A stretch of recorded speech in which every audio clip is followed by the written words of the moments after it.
यस कार्यक्रममा उपस्थित सम्पूर्ण महानुभावहरूमा म दिलसा नेउपाने नमुना अङ्ग्रेजी माध्यमिक विद्यालयको कक्षा 10मा अध्ययनरत छात्रको न्यानो अभिवादन। यहाँ भइरहेको कार्यक्रम साहित्य चौतारीद्वारा आयोजित यस कार्यक्रममा म एउटा छोटो कविता लिएर उपस्थित भएको छु र यस कवितामा चाहिँ मैले यदि शहीदहरूले हामीलाई केही भन्न सक्नुहुने थियो भने चाहिँ के भन्नुहुन्थ्यो भन्ने कुराको कल्पना गर्दै लेखेको। त्यसैले मेरो आवाजलाई चाहिँ एउटा कुनै शहीदको आवाजको रूपमा कल्पना गरेर यो कविता सुनेर त्यसको मजा लिदिनु हुन हार्दिक अनुरोध गर्न चाहन्छु। मेरो कविताको शीर्षक छ शहीदहरूको आवाज। शासन शब्द अँगाल्ने शासनकारीहरूको निरङ्कुश शासन त्यसै अन्त्य भएको होइन। दास बनाउन चाहने मालिकहरूको दास प्रथा त्यसै अन्त्य भएको होइन। देशमा आएको परिवर्तन अनायासै एकै क्षणमा आएको होइन। विकासको उज्यालो किरण त्यसै एकै क्षणमा आउँदा आएको होइन। यहाँ तिम्रा अधिकारका लागि देश विकासका लागि पटक पटक शासनकर्ताका हातबाट मेरो ज्यान खोसिएको छ। पटक पटक बन्दुक र खुकुरीको प्रहारले मेरो परिवारको खुसी खोसिएको छ। मैले पाएको मृत्यु मेरो चाहना थियो। आज म खुसी छु मेरो रगतले देश जो बाँचेको छ। तिमीले दिएको यो पहिचान शहीद शब्दप्रति म आभारी छु, किनभने यस शब्दमा मैले मेरो जीवन पाएको छु।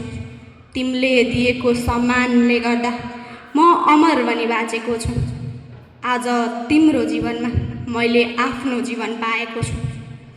प्रजातन्त्र गणतन्त्र लोकतन्त्र ल्याउनका लागि पटक पटक शासनकर्ताका हातबाट म मारिए।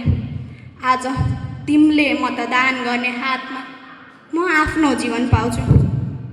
निरङ्कुश व्यवस्थाको विरोधमा आवाज उठाउन खोज्दा यी शासनकारीहरूले अर्कोपल्ट मेरो परिवारले मेरो आवाज सुन्न नसक्ने गरी मेरो घाँटी दबाएका थिए। त्यसैले आज तिम्रो घाँटीबाट निस्केको आवाजमा म आफू बाँचेको महसुस गर्छु। सुखानी हत्याकाण्ड, जनकपुर बम काण्ड, पिस्कर हत्याकाण्डसँगै क्षण क्षणका जनआन्दोलनमा मैले हाँसी हाँसी मृत्यु स्वीकारेको थिएँ।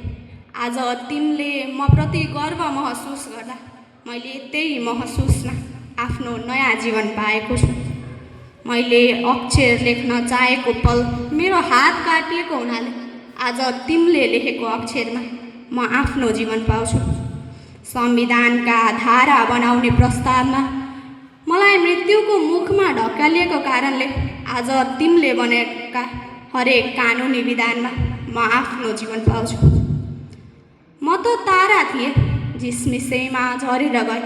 उज्यालो पाएर मलाई नबिर्स युद्ध मैदानमा मैले पाएको मृत्यु, आफ्नै गाउँको रुखमा चढाइएको फाँसी देश प्रेमको भावनाले भरिएको छ। प्रिय जननीलाई बचाउने अदम्य साहसले भरिएको छ। आफ्नो प्राणभन्दा प्यारो मैले तिमीलाई ठानेको छु। नबिर्स तिम्रो नसामा मेरो रगत बगिरहेको छ। सम्मान सभा समारोह चाहिँदैन मलाई। मेरो सम्मानका लागि तिमीले फुलमाला चढाउनु पर्दैन। देशको सम्झनामा तिमी मलाई सम्झाउनु। म धर्मभक्त माथेमा हुँ, शुक्रराज शास्त्री हुँ, राणा विरोधमा लड्ने लखन थापा हुँ, गरिब किसानका लागि लड्ने भीमदत्त पन्त हुँ, जनआन्दोलनमा मारिएको वीर युवा हुँ, देशको सीमाका लागि लड्ने वीर गोर्खाली हुँ। मेरा सम्मानका लागि तिमी देशको सहारा बन। सुशासन कायम गर्ने एक असल नेता बन। किसानको जीवन जिउने सहारा तिमी बन। जुन प्रिय जननीको लागि मैले हाँसी हाँसी मृत्यु स्वीकारेको थिएँ, आज त्यही जननी रोइरहँदा उनको आँसु पुस्ने रुमाल तिमी बन। मेरा सम्मानका लागि फुलमाला सभा समारोह चाहिँदैन मलाई। शहीदको सम्झनामा तिमी देश सम्झनु, देश सम्झँदा तिमी मलाई सम्झनु। आफूभन्दा माथि देशलाई राखी देशभक्तको अर्को उदाहरण तिमी पनि भन्नु। आफूभन्दा माथि देशलाई राखी देशभक्तको अर्को उदाहरण तिमी पनि भन्नु। धन्यवाद।